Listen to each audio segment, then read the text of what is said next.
Shalom, I'm Rabbi Jonathan Ginsburg of the Ezra Habonim Niles Township Jewish Congregation. This video is about Jewish holidays, trying to help understand the development of Jewish holidays. So we start, like we do always in Judaism, with the Torah. What holidays are in the Torah? Well, there are 6. First of all, the Sabbath. The Torah begins with the culmination of time of the week, with the Sabbath that comes weekly, every Saturday, Friday night and Saturday. And then it has 5 other holidays. It has what are called the 3 pilgrimage festivals, Shalosh Regalim, Passover, Shavuot, and Sukkot.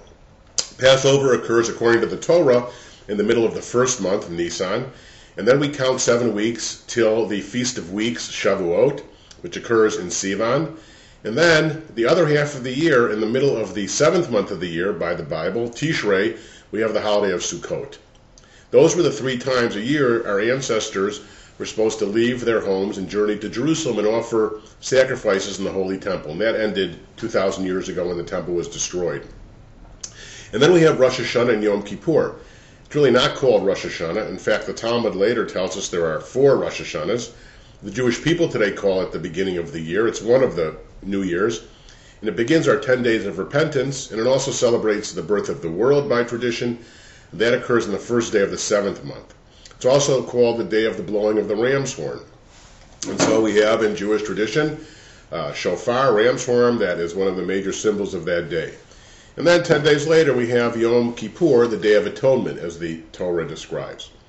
Now, in the rest of the Bible, later we have in the book of Esther, the description of events that supposedly occurred, and I have a YouTube on Purim, also a YouTube on Purim versus Hanukkah food items, which is, I think, very funny, I hope. The events of the 4th century BCE and the Persian time of the Jewish experience. And that gave rise to a holiday of Purim that we celebrate as a spring festival in the middle of Adar, the month before Nisan, the month before Passover.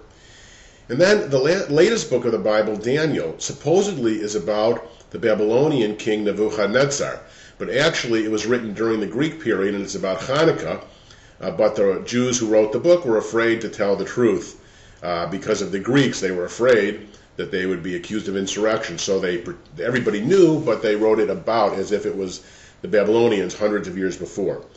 Now, Hanukkah we really know actually from the book of the Maccabees, which are not in our Bible. They're after our Bible, but they tell us the rubrics and the general things that happened to bring about Hanukkah, which is a holiday celebrated from 165 BCE.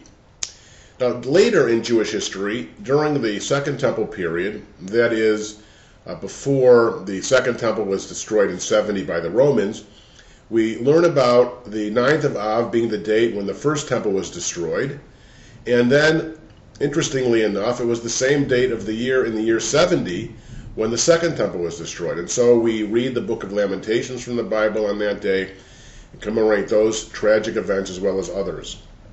And then finally, we have Tisha B'Av, we have Tu B'Shvat, the holiday of the New Year for trees, which the Talmud tells us is in the middle of the month of Shvat in the winter. Now later on in Jewish history, this century, we've added other days of great significance to us, like Jews in past times have had. We even consider the lighting of Hanukkah candles a mitzvah, a commandment, even though it doesn't come from the Torah. So we've added other holidays in our century because of these enormous events. And we don't know, time will tell, whether Jews 1,000 years from now will still consider these monumentally significant events as we do.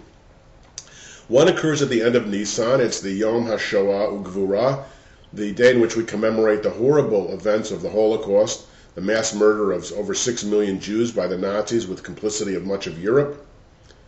And then a few days later, on the 4th of Iyar, we commemorate the Israel Memorial Day, the tragedy that almost every Israeli family has been touched by death of one of their sons or husbands because of the relentless Arab desire to wipe out Israel. The Iranian president openly says today he wants to wipe out Israel, and the world doesn't condemn him. He's still a member of the United Nations. Unbelievable.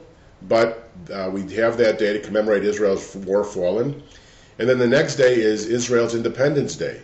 There's been 3 times in Jewish history when Jews have had sovereignty over the land that God promised us. Once was a very long period between Joshua's control of the land around 1200 BCE all the way to 586 BCE, when the Iraqis, the Babylonians at that time, destroyed the Second Temple and took us to Babylonia. And then the Jews got it back, despite living there often and trying to live in that land, the Holy Land, at the time of Hanukkah in 165, and that lasted till the Romans ended that in about 63 BCE.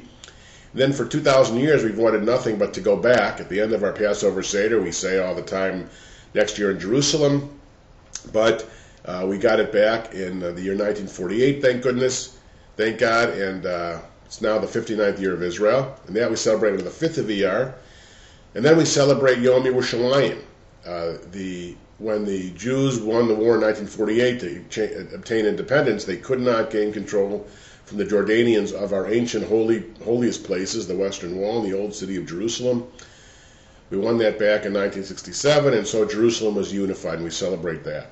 And those are the new days that we've added to our Jewish calendar.